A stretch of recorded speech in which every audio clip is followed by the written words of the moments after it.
the Go Berserk with Email podcast with Navy nuclear engineer turned email software developer, Troy Broussard. So calm. I'm pissed off, but I'm telling this because I am teaching you how to think differently and how to test differently. So patient. And Ben, that's put $500,000 into this company too, is being told that nobody can find the goddamn bug.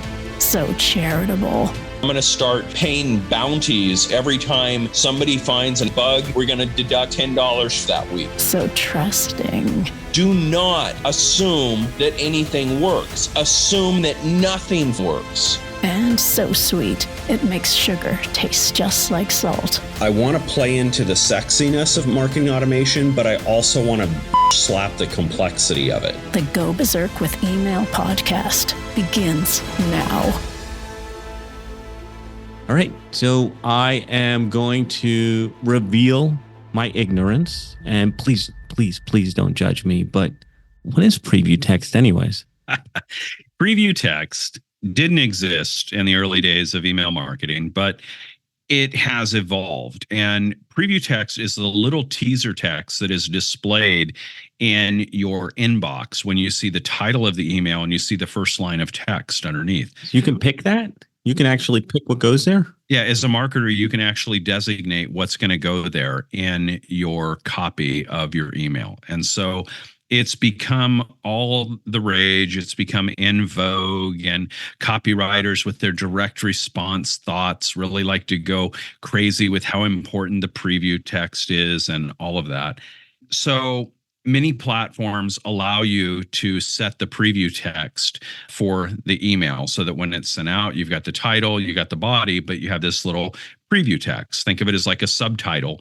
And when the email shows up in Gmail or some other platforms, then it will be pulled in as the preview text that's shown in the browser. This becomes even more important when you're using a mobile phone to access the email, right? Where you can control more of what's shown. It's one of these things that in theory sounds really good, but I'm generally opposed to it. And the reason that I'm going to talk about this is that there was a gentleman that did a review of Berserker Mail. And this was one of the kind of nitpicky things that he put in his review, that he didn't like the fact that we didn't have preview text, and kind of, slammed us for that. And we probably will add it in to Berserker Mail. It's not very high up on the priority list, and you'll hear why as I talk to you about it. But I still probably will add it in. I think it has enough value to make sense. Some things we're just adamant about. Ben and I are both, if we're really adamant that this is not constructive to our platform, it doesn't get added. I don't care how many people want it. If it's something that we know is not going to be beneficial for where we want the platform to go, like images, it drives a lot of people nuts and they can go somewhere else. But the people that understand that what makes a sale is a relationship and building that trust and rapport, and not some, stupid little cat meme image that you put in there, understand and get it. And those that don't. So that's something we'll never compromise on. Preview text, neither one of us have that same strong belief on. It's something that neither one of us use, neither one of us will use it, even if we add it into the platform. But it's also one of those things that I don't think it's detrimental to the platform, but I do think it can be detrimental to the entrepreneur, the user, or our end user. And here's why. Unfortunately, what you find with preview text is that a lot of people end up not setting it correctly or not editing it. And I can tell that a lot of email platforms must remember the preview text from the previous email and automatically put it in the next one, because I've received numerous emails where the teaser line of the preview text has no bearing whatsoever on the topic of the text. I've also received preview text that's trying to lure me in with some promise or some little gimmicky, reference, and then you can't find it anywhere in the content. So it sets up a bad relationship when it goes wrong. And when it goes right, I would argue there's no need for it whatsoever anyway. Just write your first sentence as if it were preview text, and it gets pulled into the preview, and problem eliminated, right? So this is one of those things where I think people try to get too cutesy and too tricky and too hacky and, oh, this little thing. And it's probably developed by some email platform just so they can add a new feature onto their feature list and, cater to the featureitis of comparing our platform to your platform to whatever. It's one of the reasons we don't do comparisons on our website. You'll find that we don't compare ourselves to anybody else. And the reason is that appeals to a feature shopper. It doesn't appeal to somebody that actually values their time.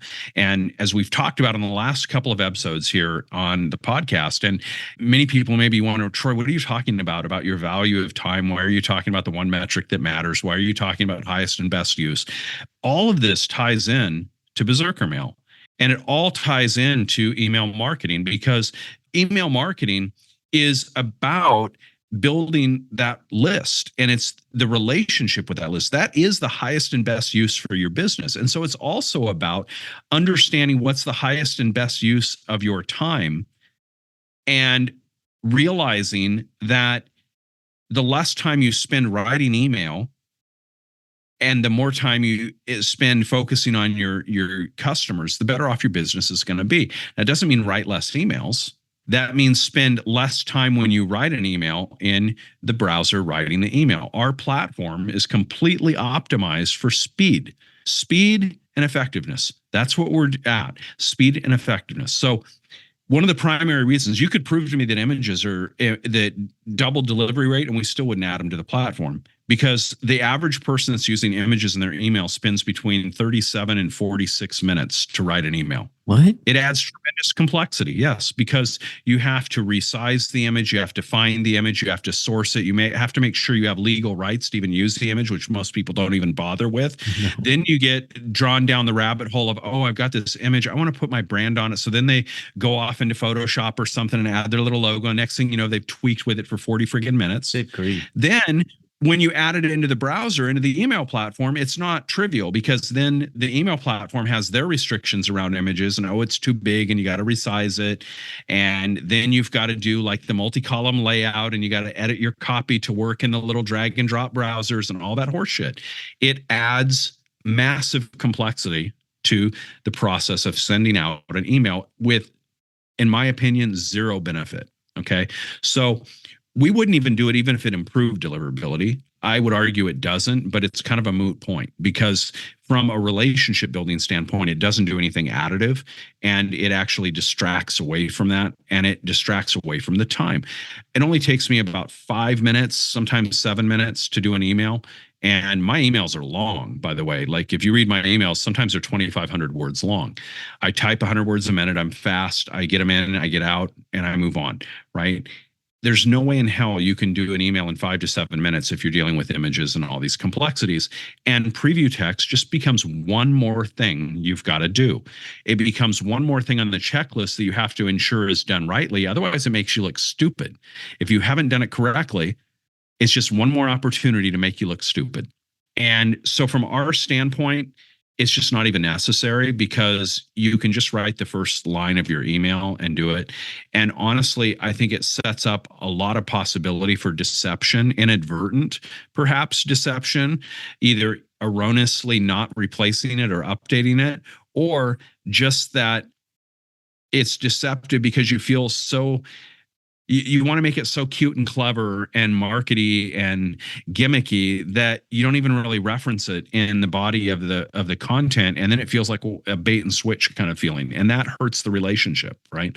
Does that make sense? Oh yes, the no payoff, because that's what I see now that I'm understanding how it works. I have seen it in my inbox, and when it doesn't match, there's no payoff, and it crushes trust instantly. Yeah, and it absolutely flushes a trust right down the toilet. So, yeah, I'm not a big fan of it for all of those reasons. And I think in the end, it just adds more complexity into the process. Now, I can tell you that I'm not going to promise that we're going to add it, but if we add it, I can tell you that we'll also do it in an intelligent way, meaning that we'll probably check that it wasn't used before, that it's not duplicate preview text and things to that nature. We have a lot of innovative checks that we provide in the email sending experience. Like, for example, if you send out an email and it doesn't have a link, our system's going to warn you before that email goes out.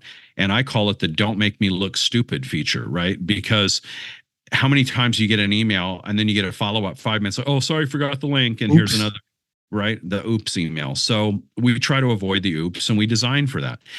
Understanding that our platform is designed by marketers for marketers really constrains a lot of our features. And that mindset is what sets us apart from any one of the competition. And it's one of the reasons, not the only, but it's one of the reasons we don't even bother with feature comparison. Mic drop. Boom.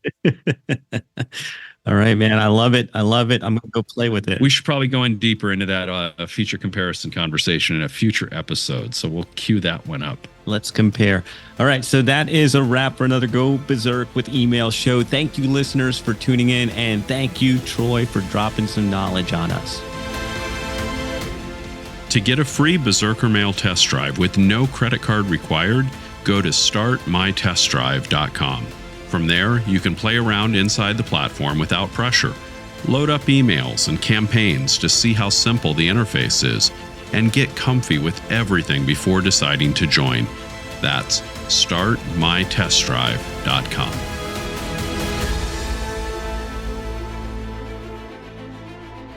This is thepodcastfactory.com.